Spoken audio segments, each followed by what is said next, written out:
Here's your Farm and Ranch report from the Montana Ag Network. And good Monday morning, everybody. It's time for your Farm and Ranch news. Well, a request to toss or even transfer a challenge to an Obama-era greater sage-grouse habitat management plan has been dismissed for a second time by an Idaho federal judge.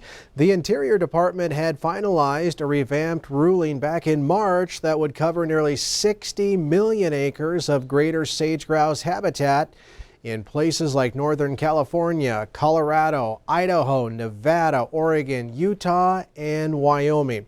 However, court challenges by environmental groups have prevented that revised resource management plan from being enacted.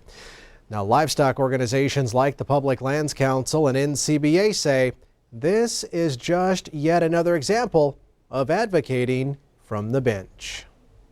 We were very disappointed in this injunction.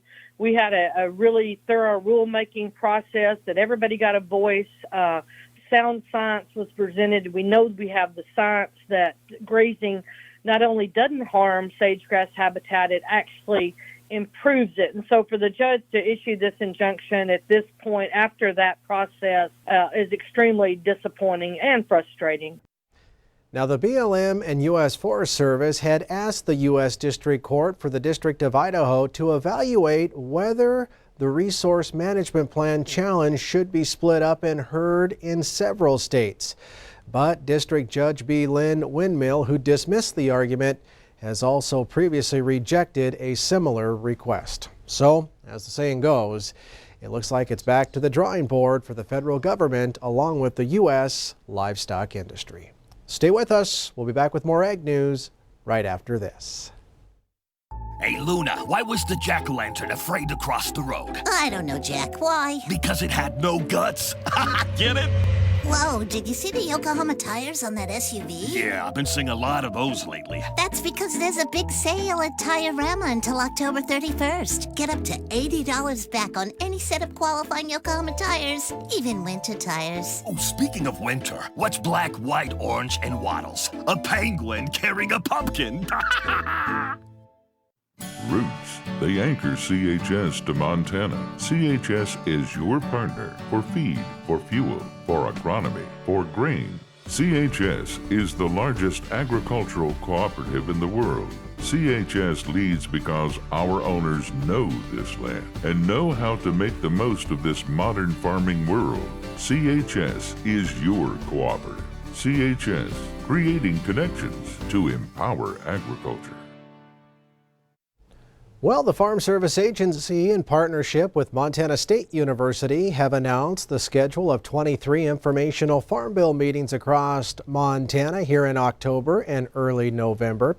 USDA and MSU are conducting the meetings to inform Montana ag producers about FSA's ag risk coverage and price loss coverage programs authorized in the new farm bills. Attendees can learn about program changes and ARC or PLC election and, of course, enrollment options. The meetings are expected to range from 2 to 3 hours in duration, and for more information, they say, you can visit your local FSA office. And by the way, those meetings actually start today in Billings, Shelby, and Hardin. And we should also mention there's going to be another meeting on November 5th. That one will take place in Browning. And finally, the U.S. Wheat Associate says unexpectedly high yields from the U.S. Plains to the Pacific Northwest resulted in lower wheat and flour protein in this year's hard red winter wheat crop, but the crop still exhibits good milling and end product characteristics. Even though mixing times and tolerances are a bit shorter than the 5-year average, the low volumes achieved indicate there is adequate protein quality to still make quality bread. And this crop meets or exceeds, they say, typical hard red winter wheat contract specifications and should provide high value to the customer.